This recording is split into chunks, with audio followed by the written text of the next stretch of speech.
Comment réhabiliter les murs avec l'humidité par capillarité? En présence d'humidité par capillarité dans un mur, le traitement nécessite une intervention planifiée. La première étape consiste à installer l'équipement HS221 qui interrompt la remontée capillaire. Dès sa mise en service, il est conseillé de laisser sécher le mur avant d'entreprendre toute réhabilitation. Le temps nécessaire varie selon les matériaux. Moins de 4 mois pour les murs en briques ou en béton et moins de 9 mois pour les murs murés.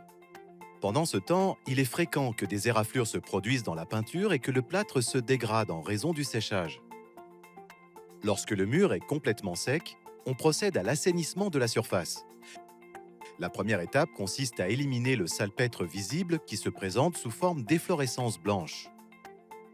Dans les zones où le plâtre ou le mortier sont dégradés, il est nécessaire de rabattre jusqu'à ce que le support structurel soit ferme, que ce soit la brique, la pierre ou le béton.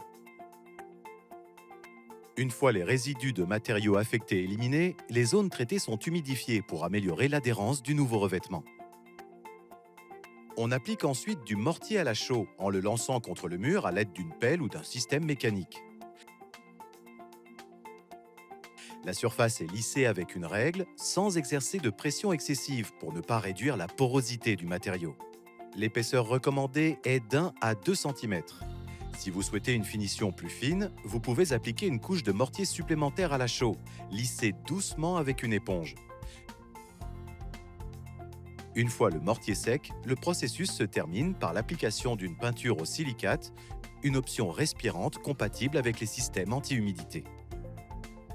S'il est nécessaire de commencer les travaux immédiatement, on ne peut pas délimiter avec précision les zones affectées par l'humidité, ce qui oblige à piquer jusqu'à 30 cm au-dessus des zones où il y a de l'humidité et donc augmentera le coût. Dans ce cas, la réhabilitation expliquée ci-dessus doit être réalisée en appliquant une couche de 2 cm de mortier à la chaux et à la peinture au silicate. Le mortier à chaux agira comme un retardateur d'humidité, protégeant les finitions pendant que l'équipement HS221 continue sa fonction de séchage. Il est essentiel de garder le HS221 toujours connecté. Si ce n'est pas possible, ne restez pas hors ligne plus de 3 jours.